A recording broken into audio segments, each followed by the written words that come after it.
புதுச்சேரி பொதுப்பணித்துறையில் விடப்படும் டெண்டர்களில் உள்ளூர் ஒப்பந்ததாரர்கள் புறக்கணிக்கப்படுவதை கண்டித்து பொதுப்பணித்துறை தலைமை அலுவலகத்தை முற்றுகையிட்டு ஒப்பந்ததாரர்கள் போராட்டத்தில் ஈடுபட்டனர். புதுச்சேரியில் பொதுப்பணித்துறையில் பதிவு பெற்ற ஒப்பந்ததாரர்கள் 600க்கும் மேற்பட்டோர் உள்ளனர். இவர்கள் பொதுப்பணித்துறையால் மேற்கொள்ளப்படும் அனைத்து பணிகளையும் ஒப்பந்த அடிப்படையில் மேற்கொண்டு வருகின்றனர்.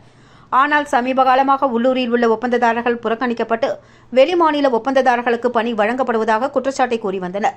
இதனால் ஒப்பந்ததாரர்களின் வாழ்வாதாரம் பாதிக்கப்படுவதாக கூறி இதுகுறித்து முதல்வர் மற்றும் பொதுப்பணித்துறை அமைச்சர் கவனத்திற்கு கொண்டு சென்றும் இதுவரை எந்தவொரு நடவடிக்கையும் எடுக்கப்படவில்லை என்று கூறப்படுகிறது.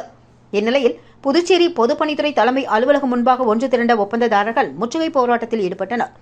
அகில இந்திய கட்டுமான மைய தலைவர் எழிலன் தலைமையில் நடைபெற்ற இந்த போராட்டத்தில் பொதுப்பணித்துறையில் விதிமுறைகளை மீறி ஒப்பந்தம் அறிவிக்கப்படுவதால் உள்ளூர் ஒப்பந்ததாரர்கள் புறக்கணிக்கப்படுகிறார்கள் என்றும் பொதுப்பணித்துறையில் ஒதுக்கப்படும் பணிகளுக்கு உள்ளூரில் உள்ள ஒப்பந்ததாரர்களுக்கு முன்னுரிமை வழங்க வேண்டும், மேலும் நிலுவையில் உள்ள தொகைகளை உடனடியாக வழங்கிட வேண்டும், விலைவாசிக்கு தகுந்தாற்போல் ஒப்பந்த புள்ளி பட்டியலை வெளியிட வேண்டும் என்பன போன்ற கோரிக்கைகள் வலியுறுத்தப்பட்டது. தொடர்ந்து போராட்ட ஒருங்கிணைப்பாளர் ரவி கூறும்பொழுது, அரசு தங்களது கோரிக்கைக்கு செவிசாய்த்து கோரிக்கைகளை நிறைவேற்றவில்லை என்றால் வருகின்ற 5ஆம் தேதி தொடர் வேலைநிறுத்த போராட்டத்தில் ஈடுபடப் போவதாக தெரிவித்துள்ளனர்.